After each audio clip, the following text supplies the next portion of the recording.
Untuk urusan gelar juara Liga 1 2022-2023, skuad PSM Makassar dinilai lebih layak dibanding dua pesaingnya, Persib Bandung dan Persija Jakarta. Skuad PSM Makassar memiliki sejumlah capaian atau rekor musim ini yang lebih mentereng dibanding Persib Bandung dan Persija Jakarta. Hal ini kemudian membuat PSM Makassar lebih difavoritkan dibanding Persib Bandung dan Persija perihal perburuan gelar juara Liga 1 musim ini.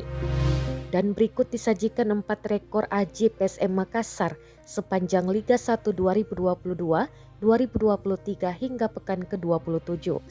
Kemenangan beruntun. Skuad PSM Makassar memegang rekor sebagai tim dengan kemenangan beruntun terbanyak dibanding klub Liga 1 lainnya. Rekor yang dicapai PSM Makassar yakni 7 laga dengan kemenangan beruntun. 2. Minim kekalahan. Rekor tak terkalahkan di Liga 1 2022-2023 memang milik Persib Bandung. Skuad Persib Bandung di tangan Luis Milla memegang rekor 16 laga tak terkalahkan musim ini. Tetapi rekor Persib Bandung terputus di tangan PSM Makassar saat keduanya kembali bertemu pada putaran kedua.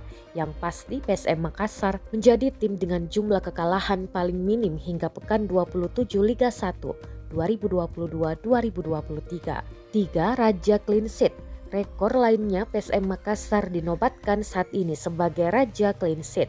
Skuad PSM Makassar tak kebobolan alias clean sheet sebanyak 10 laga. 4. Shoot on target terbanyak dengan jumlah gol kedua terbanyak sejauh ini. Sudah barang tentu PSM Makassar menjadi tim dengan jumlah sepakan mengarah atau shoot on target terbanyak pula.